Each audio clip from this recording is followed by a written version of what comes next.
Bună ziua frumoși mei dragi! Bine ați venit, dragii mei, la etalarea despre mesaje bonus. Am avut timp și de această dată să revin cu această etalare, pentru că nu vreau să încep încă etalările pentru luna octombrie, e prea devreme, aș spune eu.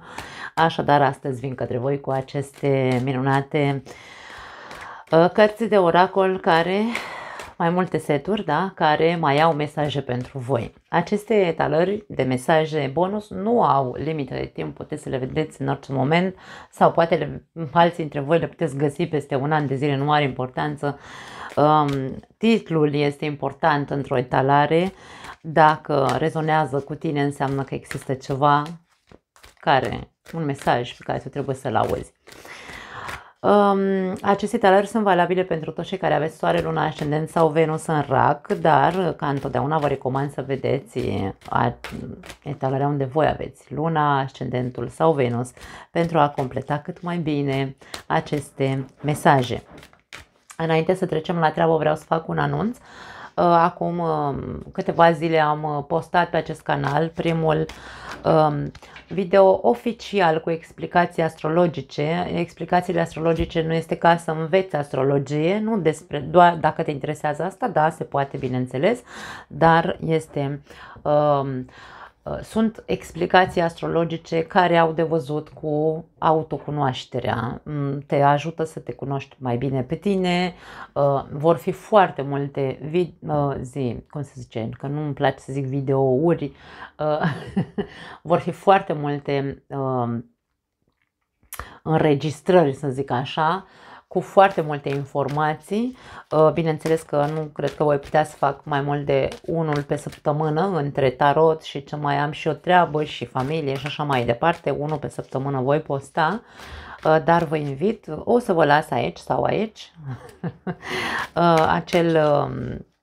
acea prezentare dacă sunteți interesați să vă autocunoașteți și să înțelegeți de ce, cum și în ce fel, Doamne, reacționez și cum să fac să fiu mai bine cu mine. Acolo veți găsi informații și tot timpul vom vorbi despre aceste aspecte, da? Astrologie psihologică, dacă vreți, o putem numi. Bun, hai să vedem. Începem să vedem care sunt primele mesaje frumoși mei dragi pentru voi. Mesajele bonus pentru dragii mei frumoși. Primul mesaj, reconsideră, ți se spune să te mai gândești un pic la ceva anume în viața ta. Am mai văzut mesajul ăsta la voi, nu e prima oară. Toleranță, atenție, reconsideră ce tolerezi și ce n-ar trebui să mai tolerezi. Intuiție, uite că avem aici, n-ai cum, tu ești un semn de apă, trebuie să ai o intuiție extraordinar de bună, că o asculți sau nu, tu știi. Dar aici avem mesajul cu intuiția. Această persoană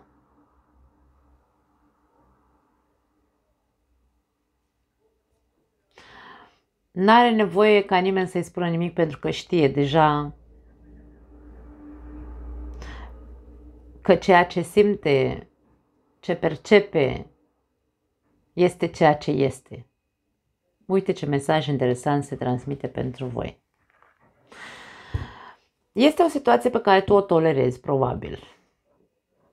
Și intuiția ta ți-a spus de atâtea ori, băi, nu mai tolera, băi, racule, ce facem mă noi aici? Hai să facem altcumva și tu nu, și nu, și nu, și nu. Ai tot tăcut, ai înghițit și acum e momentul să începi să reconsideri, să regândești ce tolerezi. Nu ce spune intuiția, intuiția spune bine.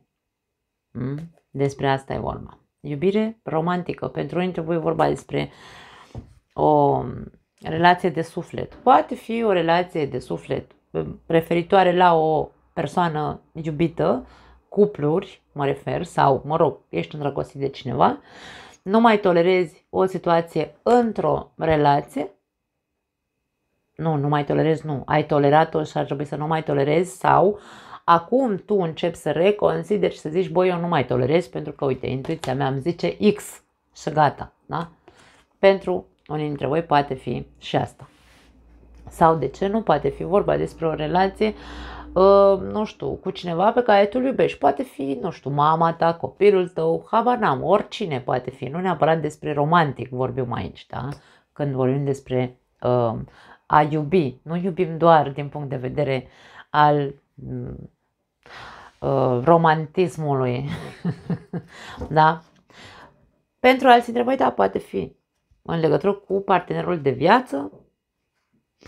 Se întâmplă ceva în relația voastră, e momentul ca atunci să începi să reconsideri și să vezi, Doamne, de ce? Întreabă-te de ce. De ce tolerezi și tolerezi în numele iubirii, îmi vine să zic aici. Ce-ți spune intuiția ta? Tu știi. Pune-te în contact cu intuiția ta, pentru că îți va spune într-un fel sau altul. În această imagine avem o persoană care din gura ei iese acest fum galben sau nu știu cum să-l numesc, da? Ca și cum intuiția ta iese și îți spune, iese din tine, din aici avem în zona gâtului, da? Și îți spune anumite lucruri, ascultă, îmbrățișează, această persoană îmbrățișează ceea ce îi transmite intuiția ei. Foarte interesante mesaje. Hai să vedem alte mesaje pentru voi.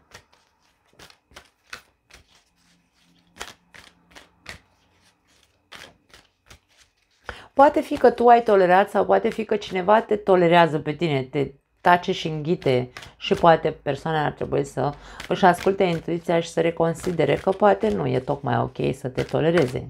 Poate fi și asta, de ce nu?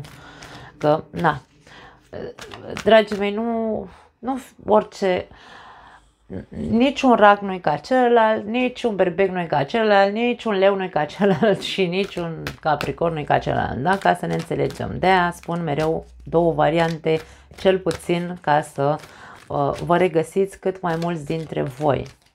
Hai să vedem.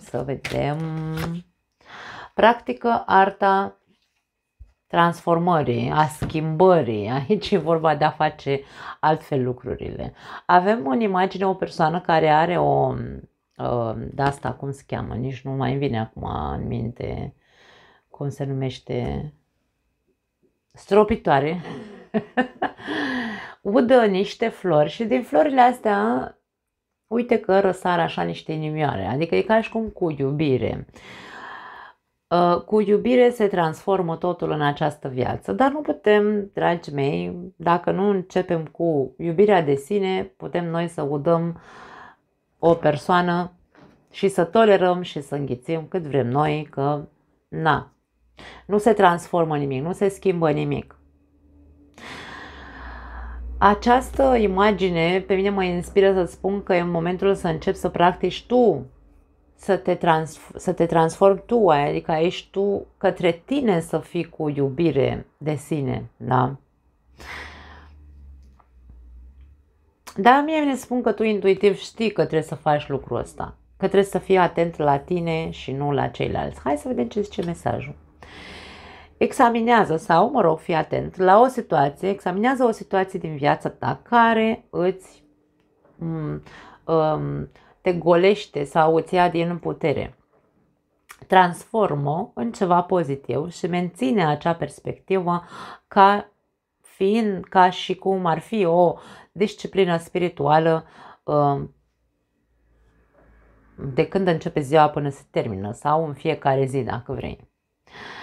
Când spiritul tău se îndreaptă către negativitate, pur și simplu respiră, încearcă să revii la un stadiu pozitiv sau la o stare pozitivă. În continuare, roagă-te, aici spune roagă-te. Eu nu am nicio treabă cu rugăciunile sau cu... nu vreau să intru în polemici, în fine. Roagă-te pentru a aduce un spațiu intern pozitiv, de vizualizare pozitivă. E ca și cum aici trebuie să te centrezi, dacă vrei, pe pozitiv, da? Uite, se vede lumina de la lumânarea mea, ce frumos. Ia uite, avem un licurici.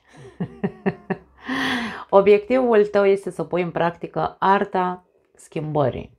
Schimbarea începe cu tine. Îmi vine să zic acum această frază, poftim. Da.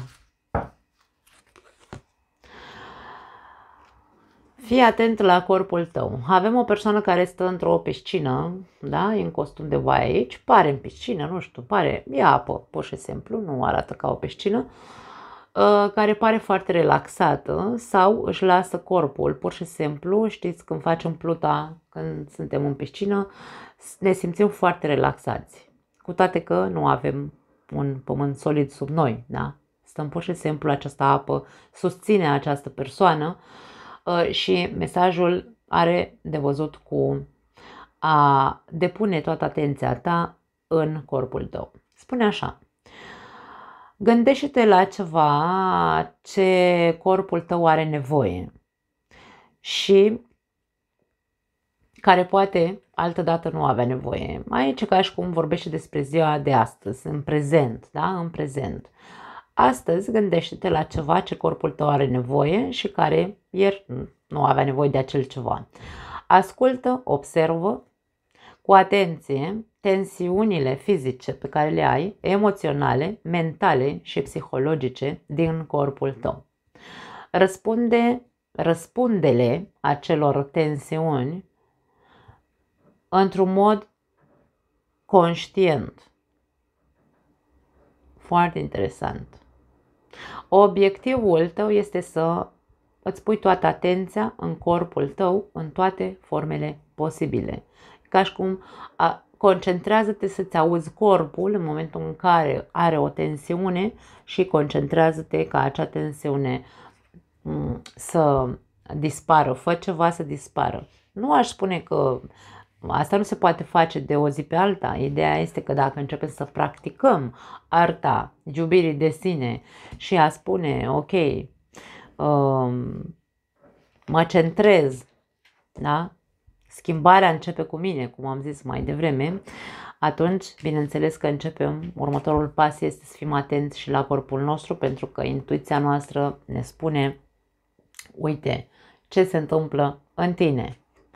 Pune atenția acolo unde îți spune corpul că îl doare și fă ceva. Nu sta degeaba. Recunoaște primul gând care îți vine de dimineață. Acest mesaj a ieșit și la Taur. Nu știu dacă ai de-a face cu un Taur sau poate tu ai planete în zodia Taurului. Avem o persoană în pijamale cu papucii de casă, despletită, nepieptănată, care doar ce s-a trezit din pat probabil.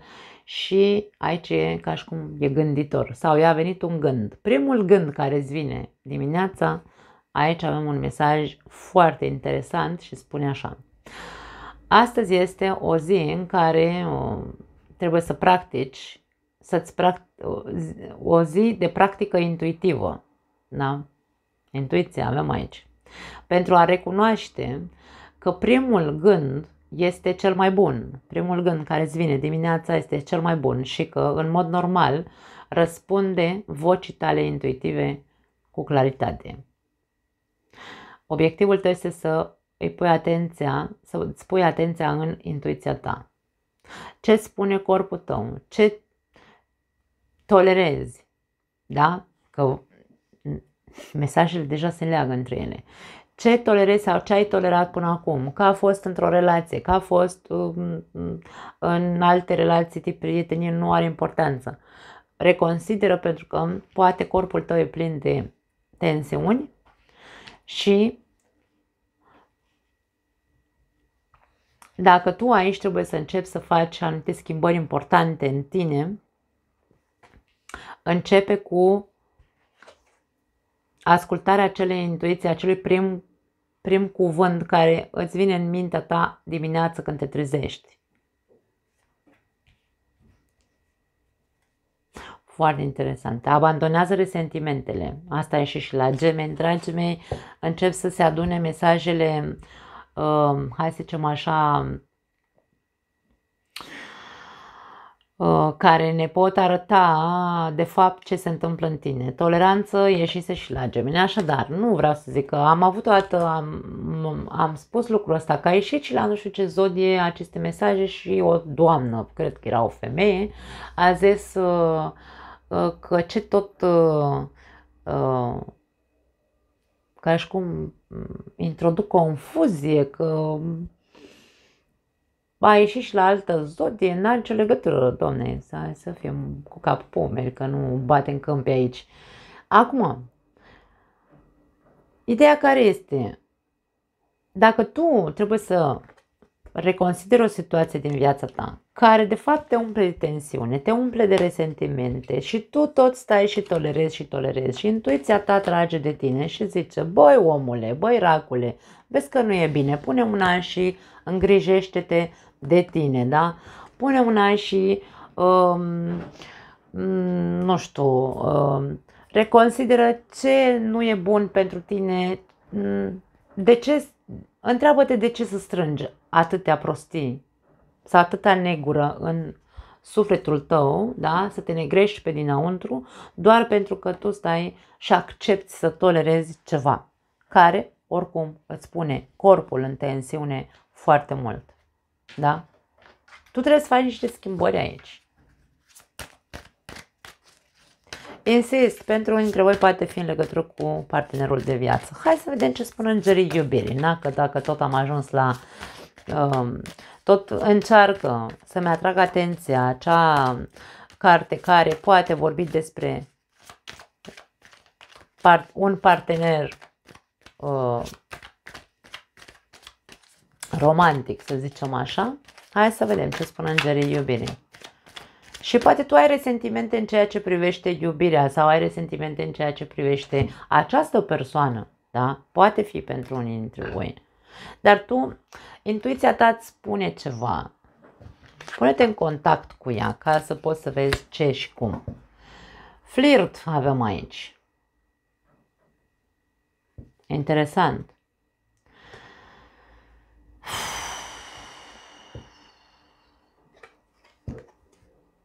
Poate pentru unii dintre voi ce tolerați aici, poate este doar o relație care nu se concretează. Poate între voi nu e altceva decât așa un fel de du-te vino, nu du-te vino flirt, nu înseamnă du-te vino, înseamnă, nu știu, vino încoa înseamnă flirt, nu? Are ceva persoana aia care poate că tu din cauza asta îl tolerezi sau o tolerezi pentru că ceva încă există între voi, da? Dar ideea este că dacă aici avem amestecate resentimentele, că ești totuși ceva negativ se strânge în tine în ceea ce privește această persoană, poate ea să fie cât de dotată cu vină încoa, aici ceva nu e ok. Hai să vedem mai departe.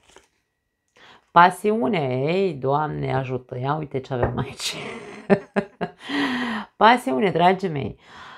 Bun, ok, înțeleg acum, vreau să mai scot un card de aici să vedem. Atrageți sufletul pereche, ok.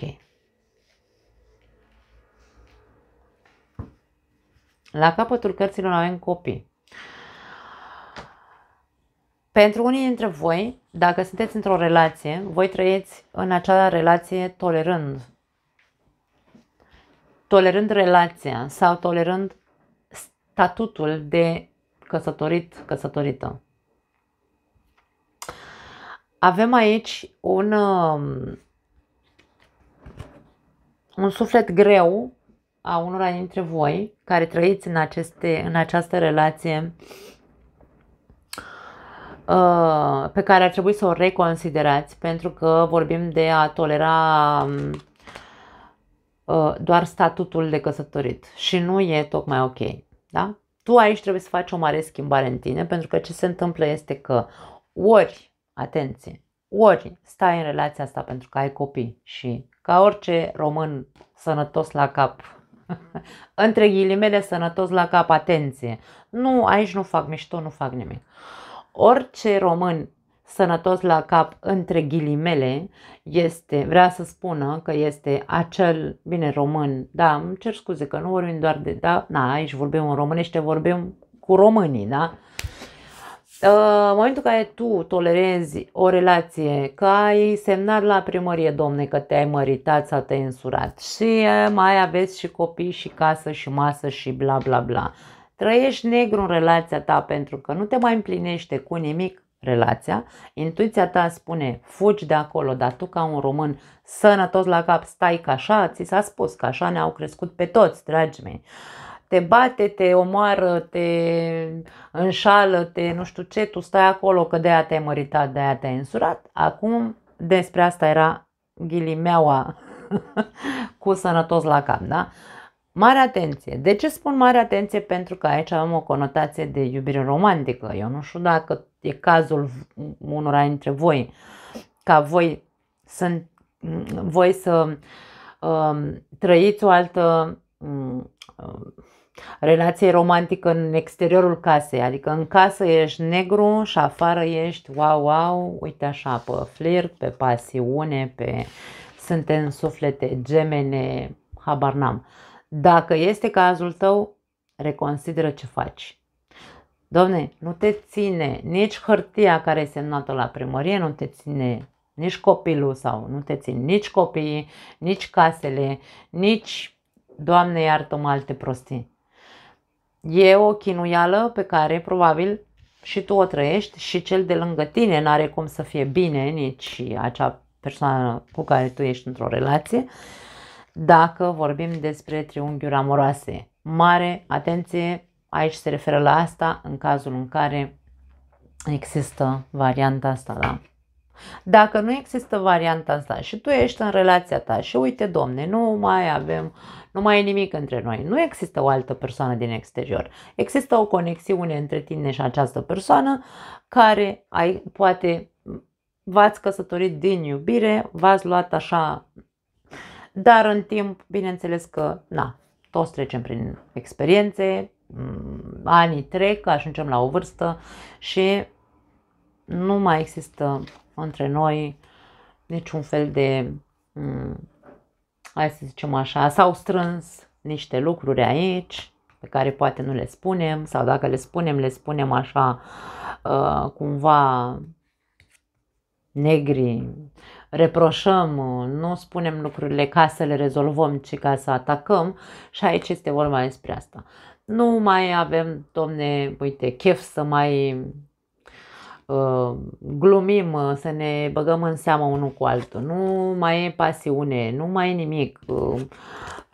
Am zis noi că suntem suflete gemene și așa mai departe de când ne-am luat, da, uite, am ajuns aici într-un punct în care, de ce nu, hai să recapacităm aici, nu știu dacă în românește există cuvântul ăsta, reconsiderăm, da, că poate nu mai e momentul să tolerăm situația în care ne aflăm și că trebuie fiecare dintre noi aici să facă o muncă personală cu el însuși, să vadă ce Dumnezeu are nevoie în momentul ăsta al vieții lui, pentru că despre asta e vorba, da? Pentru că dacă primul tău gând dimineață când te scoli este aoleu, iar cu ăsta, tot cu ăsta mă trezesc lângă mine sau nu știu, habar n-am ce spui tu acolo. Mie îmi place să glumesc, dragii mei, am o doamnă, te pup, draga mea, am vorbit acum câteva zile, care zice că mereu o fac să râd și mă bucur să aud asta, poate pe unii fac să mă urască, dar mie îmi place să glumesc și să încerc să tratez lucrurile nu cu superficialitate, atenție, ci cu un pic mai mult de umor, cu mai mult umor, pentru că cu cât ne negrim mai mult la suflet, cu atât e mai greu să vedem că viața are și lucruri frumoase, da? Dar, cum spuneam aici, poate primul tău gând este, aoleu, tot lângă asta m-am trezit, nu mai sau lângă asta, ce Dumnezeu fac, ascultă-te, Domne, ascultă-ți toate contracturile care le ai de pe tine. Ce vrei să faci? Nu că ce vrei să spuni. Ce spune intuiția ta că e mai bine pentru tine să faci ca să ieși de acolo cumva, ca să se termine odată toate resentimentele astea, da? Și nu e vorba de a face neapărat ceva, pentru că în momentul în care începem un proces de transformare, nu-l începem ca să începem să ne bălăcărim, să ne dăm în cap și așa mai departe. Nu, sau să ne criticăm. Nu. Aici e vorba despre dacă începem să ne transformăm, să fie pe pozitiv. Dacă avem nevoie de terapie, Domne, mergem la terapie. Da, hai să facem ceva. Hai să reconsiderăm ce Dumnezeu, unde vrem să ajungem de fapt, da? La bal sau la spital? Foarte interesante mesajele pentru voi. Hai să vedem alte mesaje. Eu, credeți-mă că încerc să fiu foarte, foarte pozitivă când fac etalările, dar când încep mesajele să mi se lege așa și să mi se transmită, că eu nu am explicație cum citesc tarotul, dar când mi se transmite fraza respectivă, aia e, n-am ce să fac. Pajul de apă avem aici. Adică pajul de cupe. Acel visător. Vine cu următoarele mesaje. Sensibil, generos și intuitiv. Din nou, e a treia oară când iese intuiția aici, în această etalare.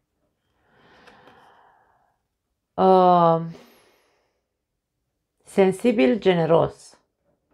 Eu, pentru mine, pajii de cupe sunt sensibil, dar nu în sensul că sunt sensibil, că vezi, Doamne, da, poate fi acea sensibilitate că oricine poate să-i facă rău, dar e vorba despre idealismul pajului de cupe.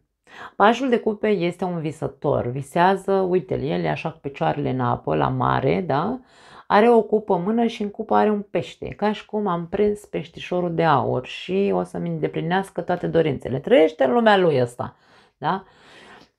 Și de-aia îi se spune că este idealist, inocent, pune botul la vrăjală, cum se zice pe românește. Deci aici sunt anumite lucruri care poate tu, atenție, pentru cei care trăiți așa în casă cu o persoană și trăiți doar pentru că stați în relația, doar pentru că aveți copii, casă, masă, purcel, ce am mai zis eu mai devreme, și da, stați cu gândul la altul sau la alta, da? Pasiunea și flirtul există în afara casei, vezi aici că e posibil ca tu să stai așa cu capul în nori după altcineva care crezi că e sufletul tău pereche și nu știu ce. Dacă tu consideri asta, pune mâna și vorbește cu persoana de lângă tine și spune, băi, uite, m-am îndrăgostit, că ăsta se îndrăgostește foarte repede, ăsta se îndrăgostește și de cupa care o are în mână, da? Deci, atenție la cei care știți că sunteți în această combinație de mesaje, da? Pentru că sensibilitatea pe care o are pajul de cupe este acea vulnerabilitate emoțională în care oricine poate să-și bată joc de el. Și poate că tu ești îndrăgostit până peste urechi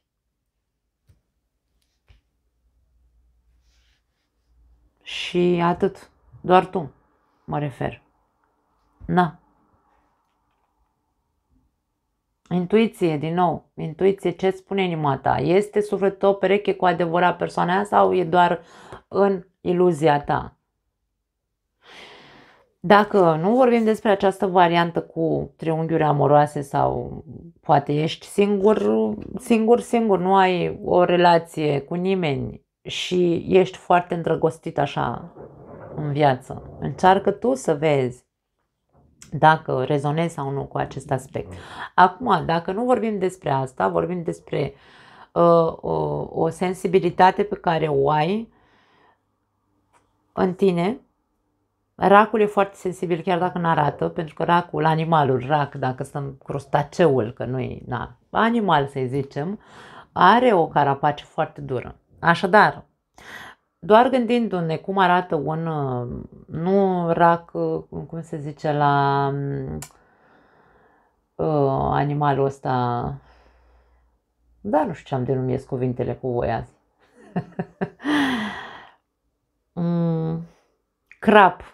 Crab, da?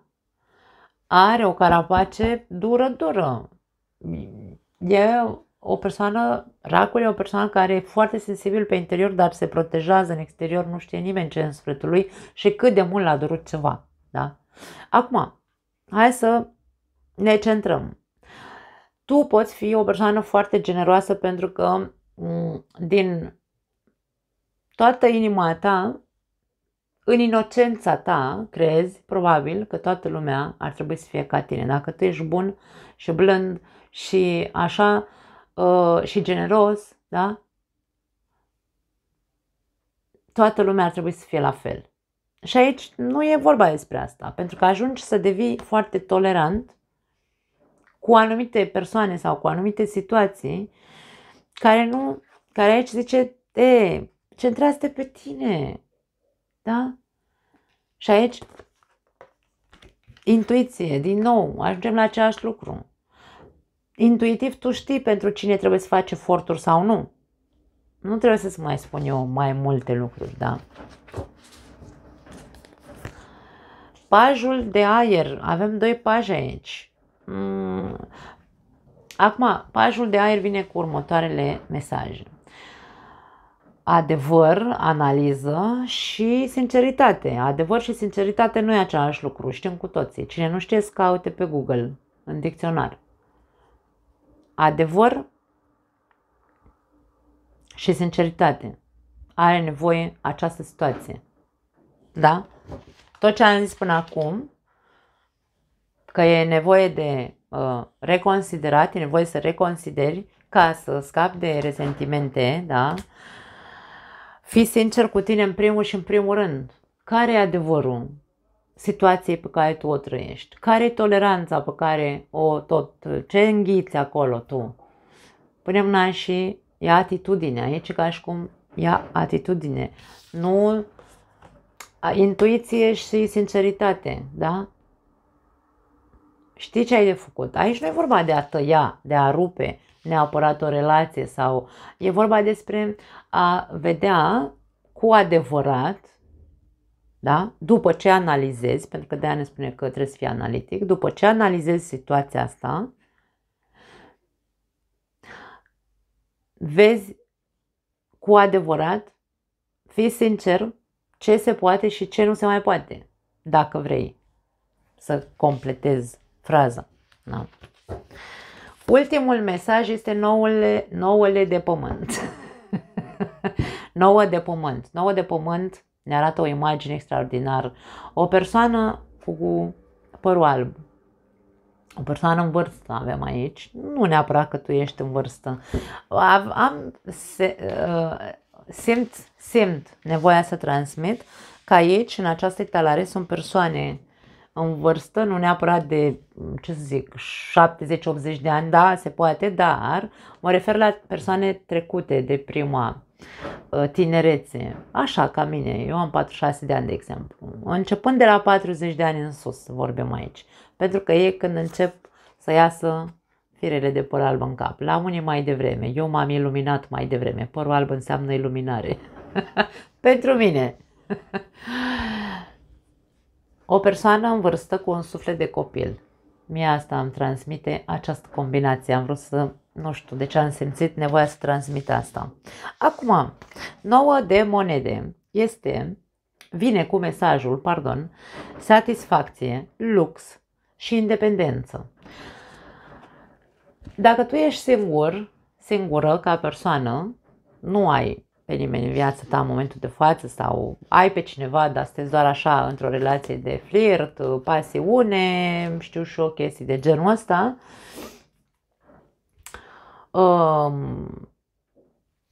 și cauți altceva și tolerezi această situație doar de du-te vino, acum suntem, acum nu suntem, aici ne arată că ești o persoană, da, ce am zis mai devreme, sensibilă, intuitivă, poate prea generoasă, poate prea credulă, inocentă și așa mai departe. Și că e momentul să analizezi foarte bine ce am zis mai devreme, da? Aici te văd că ești așa, această persoană e în grădină la ea, cu cafeluța în mână, fericită. Ce-ți mai trebuie, domne? Nu-i mai trebuie nimic acestei persoane. Nu e vorba că nu-ți mai trebuie nimic. Indiferent ce vârstă ai, întotdeauna e loc de mai bine, zic eu. Vorbim despre faptul că e ca și cum te întreabă, te simți satisfăcut cu viața pe care o ai? În situația pe care tu o trăiești, pe care tu trebuie să o reconsideri pentru că o tolerezi și ai aici această ranchiună. Da? Du-te și bea o cafea în natură, îmi vine să-ți transmit aici, analizează și vezi dacă ești satisfăcut. Sau, da? Hai să continui și după aia mai spun o variantă. Vorbim despre lux. Poate nu neapărat că ai luxul de pe lume, dar pentru tine ceea ce ai este luxul tău. Fii mândru. Noule de monede este cartea mândriei. Am ajuns, Domne, unde am vrut, am tot ce am nevoie, ce am avut eu nevoie, da? Ce mi-am dorit eu să am. Trăiesc în luxul meu și dacă am 2 căni în casă, sunt ale mele și eu, dacă le consider că sunt lux, pentru mine sunt. Și vorbim despre independență. Sunt pe picioarele mele, sunt o persoană care eu am grijă de mine, n-am nevoie de nimeni, nu din a respinge persoane, ci pur și simplu cred, sunt mândru de mine că sunt pe picioarele mele și nu trebuie să mă întrețină nimeni cum ar veni. Da? Asta pe o parte. Pe de altă parte, pentru alții dintre voi, acest 9 de monede ne poate vorbi despre dacă tu ești inocent și tolerezi situația asta, familia, cum am zis la ceilalți, care stați așa doar pentru că aveți statut de căsătorit și aveți copii și case și atât, și nimic altceva în suflet, sufletul e negru, lipsește pasiune, lipsește de toate, sau poate chiar sunteți îndrăgostiți de altcineva, aici e vorba despre dacă tu ești cu sufletul ăsta, ai copil în tine, spuneți, Domne, adevărul, fii sincer și vezi ce vrei tu de fapt să trăiești. Aici, ca și cum întrebarea pentru tine este, ești satisfăcut de viața pe care o ai? Dacă tu în tine urlă altceva aici, da? Ce mai faci în situația asta în care te complaci doar pentru că ai semnat la primărie? Pentru că va veni momentul aici, cartea asta e foarte, foarte subtilă, cel puțin mie îmi transmite mesaje subtile în momentul de față. Am mai văzut undeva la o altă zodie acest aspect și am simțit să spun același lucru, nu mai știu dacă a fost tot la voi cândva, în care e ca și cum întreabă-te, nu, peste câțiva ani când o să ajungi așa cu părul alb în vârstă, da? O să te întrebe viața sau o să te întrebi tu singur, Domne, ești satisfăcut?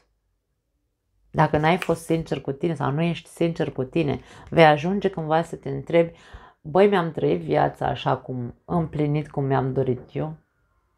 Pentru că aici poate fi un soi de nostalgie când vei ajunge peste câțiva ani, da?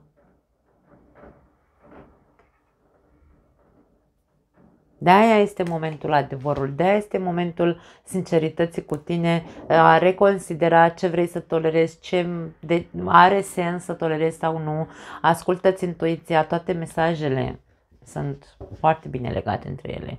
6 de apă avem aici, lasă trecutul, da? Deci pentru unii dintre voi aici vorbim despre amintiri, nostalgii și așa mai departe, că este vorba despre nostalgie și amintiri, că vezi, Doamne, sunt de 20 de ani lângă persoana asta lângă care sunt, avem copii și nu știu ce, lipsește flirtul, pasiunea și altele între noi, dar nu e nicio problemă, tu trăiești și te alimentezi așa doar din ce frumos era odată, da?